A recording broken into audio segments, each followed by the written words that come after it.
If my questions drive you nuts, then stop the video and think about them. Write down more questions and send them to me. I might not answer them, but I might include them in another video. Hi, Floyd here. We're in Revelation chapter 2. We're in verses 8 to 11. Grab your Bible, open it up, sit down, look at me. I'm ugly, don't do that. Just listen, read your text, etc. Let's go. To the angel of the church in Smyrna write, "This is what the first and the last, who was dead and has come to life, says, I know your tribulation and your poverty, but you are rich. And the blasphemy by those who say they are Jews and are not, but are a synagogue of Satan." His intro is different for every one of the seven churches. In Ephesus, it was the one who walks and holds the seven stars and walks among the seven golden lampstands. And the message to the church was kind of encapsulated in that statement. Well, each thing he brings back up about himself, Jesus speaking here, this is what the first and the last, who was dead and has come to life, says. As we talked about in chapter 1, the first meaning there's nothing before that, the last meanings there's nothing after that. So Jesus is eternal in both directions, nothing before him, nothing after him. And in that eternity came down into human form, took on human form, and physically died. Even though he continued to be God, his physical body died and come to life. So he rose from the dead. So this is the main message for this church is, there's nothing before me, nothing after me. I'm everything there is. I physically died, and I physically came back to life. Okay, on that basis, let's look at the church. I know your tribulation. Well, everybody suffers. We can't get away from that. There's nobody in this world that comes into this world as a baby and then doesn't in some way, shape, or form suffer all the way up until they die. And death itself in some ways is a form of suffering. The poor suffer, the rich suffer. That could take books and books and books of people talking about suffering. The problem is that sometimes we cause our own suffering, but other times we don't. It's not our fault. There is injustice in the world. But there is a special kind of suffering that Jesus talked about in the Gospel of John, which he wrote, and that's the suffering that followers of Jesus experience simply because they're followers of Jesus. Now, we know there's been religious persecution around the world for centuries. The Muslims persecute the Buddhists, and the Buddhists persecute, or no, the Hindus, and the Hindus persecute the Buddhists and the Muslims, and etc. And there's always been, even within so-called Christianity, persecution.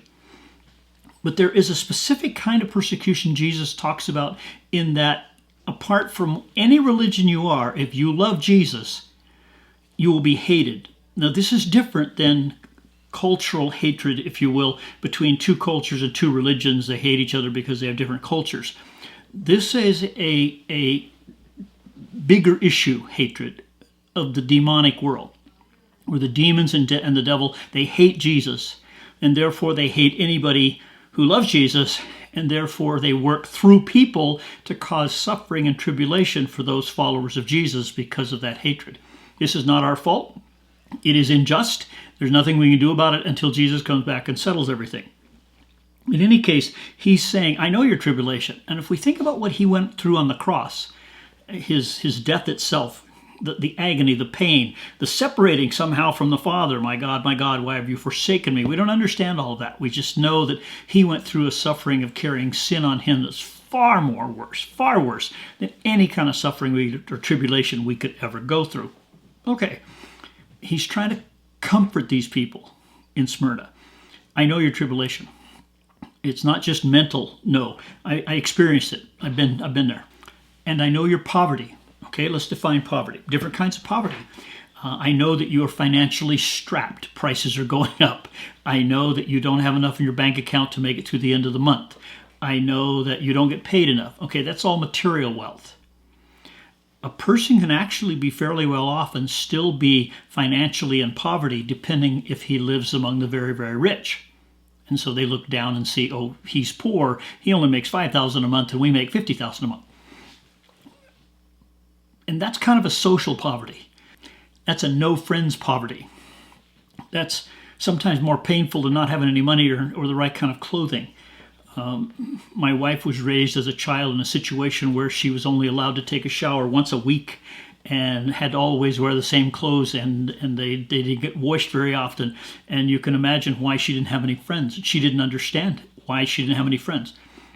As she grew, she began to realize there was two kinds of poverty that she experienced. There was the physical poverty of little food, money, etc., clothing, but there was the social poverty of being rejected by society. And here, Jesus is talking to these people who probably weren't financially poor. Smyrna was not a cheap city. There was wealth there. It's probably connected with the persecution and the tribulation. Your tribulation and your poverty because of that tribulation. Maybe. I mean, I'm not saying dogmatically here, but it could be both. But then he says, you're actually rich. So I don't think we can say that they've overlooked the fact that they've got a Swiss bank account with $2 million in it and they don't know about it. This is more of a poverty of relationships to other people, but a wealth, a richness in relationship to God himself. That what they actually have in themselves is wealth because of their faith in Jesus. And when you think about relationships, we need relationships. God made us to have relationships, and we strive for them. But when they're taken away from us, then we're missing something, and we go seek them. And here's Jesus coming and going, I'm giving you a relationship. You're going to be very rich in relationships with me and with other believers. You will suffer tribulation from those who don't love us. Okay. But then he says, I know something about the people that are causing you problems. I know about their blasphemy. Okay, what's blasphemy? Well, that's saying something about God that isn't true. That is being disrespectful, that is being dishonest, that is being, etc. Fill in the blank. But bottom line is you're saying something anti-God that is not true about God, which is not really intelligent if God is who he is and he will come and judge people. But he says these are the people who are physically Jewish, and they claim to be Jews, but from Jesus' perspective, they aren't. Because, as he said in the Gospels one time, the true Jew is someone who actually believes in the Father and follows Jesus. So he's saying physical heritage doesn't what counts. You're not a Jew one way or the other, depending on your physical heritage. When you die, you stop being a Jew. You turn to dust. A Jew is someone who has the faith that Abraham had, who was characteristically the first Jew. But these Jews, who physically are Jews, but not in God's eyes are they part of the Jewish family from God's perspective. They are actually part of a synagogue of Satan. Now that's stunning. That's scary. I don't even want to get near a building that has synagogue of Satan on it. I walked into a bookstore once and I pulled a book off the shelf, and it was kind of funny because I looked on the corner of it and it had a cross upside down. And when I looked at the front cover, it said Satanic Bible. I dropped it and left. We don't want to get near that. Okay, and our curiosity should never go in that direction. It's too dangerous. We can't. It's a different world. We can't handle it as much as our arrogant self thinks we can. Satan wants to be worshipped by humanity, by everything. He wants to be worshipped by God, and that's why a synagogue of Satan is a religious institution where Satan has people surrounding him and worshiping him, and it's patterned after the synagogue that the believing Jews put together hundreds of years earlier. Well, the devil's not really original. He will mimic what people do to worship God, and then he wants them to worship him instead. And here's these Jews persecuting the believers, actually worshiping, following Satan. And I think by way of application, I may be wrong, you don't have to take this to the bank, but I think when people persecute other people, there's some sort of demonic influence there. This is not just a human evil trait. This is pushed and promoted by the demonic world. People hurt other people. Yes, our own nature will do that. but I do believe there's some demonic influence there when people persecute other people. Here's the answer Jesus has for these people. Do not fear. Now, that's not a, oh, you may go down the road and see fear coming and I want you to avoid it. That's a, I know you're scared. It's normal to be afraid of persecution and tribulation. It's normal to start shaking and be unnerved and have your mind almost snap and be worried all the time. That's normal. That's normal. It's not really a sin. It's part of our growing process. And he's saying, I'm telling you, you can stop worrying now. You can stop being afraid. I'm telling you, okay, this is paramount. You can stop being afraid. What I'm going to tell you isn't going to fit well with the world, but for you, I want you to know you don't need to be afraid. You can stop being afraid, okay? What is it you need to stop being afraid about? About what you're going to suffer. Whoa, wait a minute. They were just told that he knows their tribulation. He's experienced it. He knows the blasphemy. He knows the enemy. He knows all of that. And now he's saying, don't be afraid of what's still coming down the pipe. Yes, I'm going to allow you to suffer. I'm not giving you any reasons at this point. You'll find out later when you get into heaven. We'll talk about it then. But at this point, you're going to suffer some more. Don't be afraid of the suffering itself. Don't be afraid of the suffering itself. Do I have an alternative? Yes. And that's at the end of verse 10. But let me explain the suffering some, okay? 1. The devil is going to cast some of you into prison. Now, it's not going to be the devil in his horns and red suit and spear, etc. It's going to be humans who are motivated, driven, not necessarily demon-possessed, but motivated by demon forces to throw these believers into prison. That won't be comfortable. They're going to suffer. They'll probably be beaten. It's not going to be nice. And he's saying, it's going to hurt, but I don't want you to be afraid of it. I want you to go into it and recognize once it's happening, you don't need to be afraid of once it's happening because it will come to an end. It will only last 10 days. You will be tested. You'll have tribulation for 10 days. Now, one of the reasons I'm doing this is because I'm using you as a test. I'm testing you.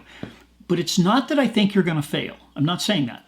I'm also not saying I think you're weak and I'm going to figure out which one of you is really a believer or not. No, I know who's a believer. I'm going to take you as believers. You are gold. And I'm going to put you through a furnace with a bunch of junk and garbage. And what comes out, well, all the junk and garbage will be gone, but the gold will still be there. And so you as a believer, as an overcomer, you're going in as gold. You're going to suffer. It's going to hurt. Don't be afraid. You're going to come out as gold just the way you went in. And there is an end to the suffering. And you can take that to the bank. You can count on that. I went into suffering, Jesus would say. I went to that cross and I rose from the dead. You're going to make it through this because I made it through this. Okay? So what I'm saying is I want you to prove what you already are. Prove your faithfulness by going through this. Not giving up, make it to the end. And you will make it to the end because you're proving what you are. Okay?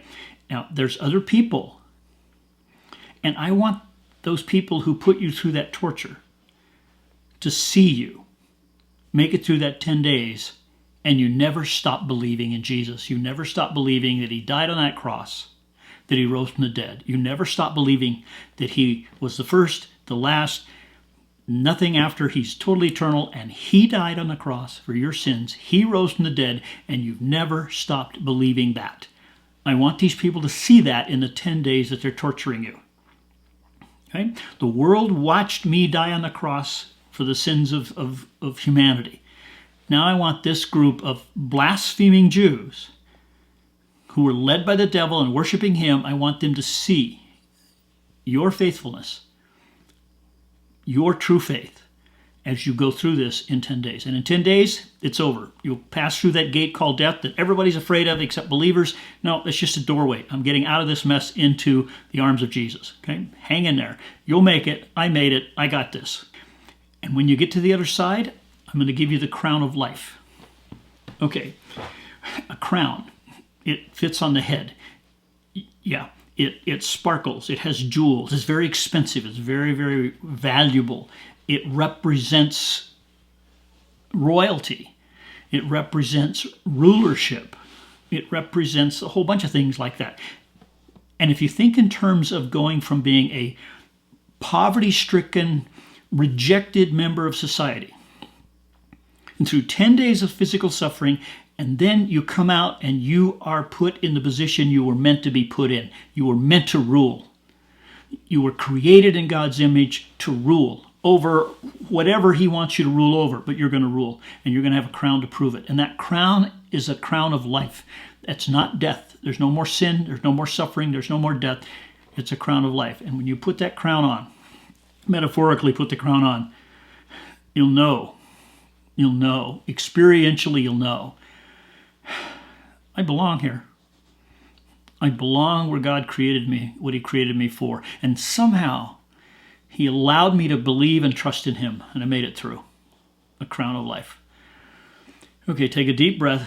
Don't be afraid of the suffering. Keep looking at the end of the road. 10 days, crown of life. And I'll be there with you all the way through it, and I'll see you on the other end. Verse 11.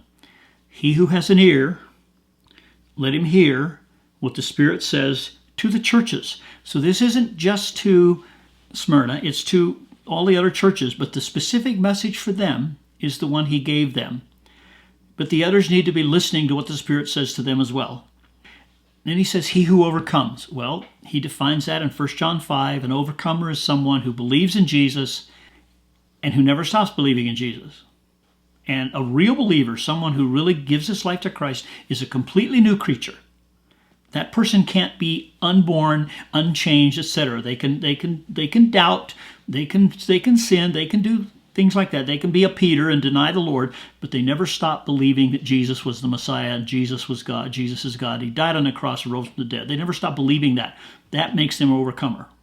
John says in 1 John 5, your faith is what makes you an overcomer. Nothing more, nothing less, your faith. And so he who, quote, has faith in Jesus all the way to the end, that's an overcomer. And he who overcomes, he says, you'll never be hurt by something.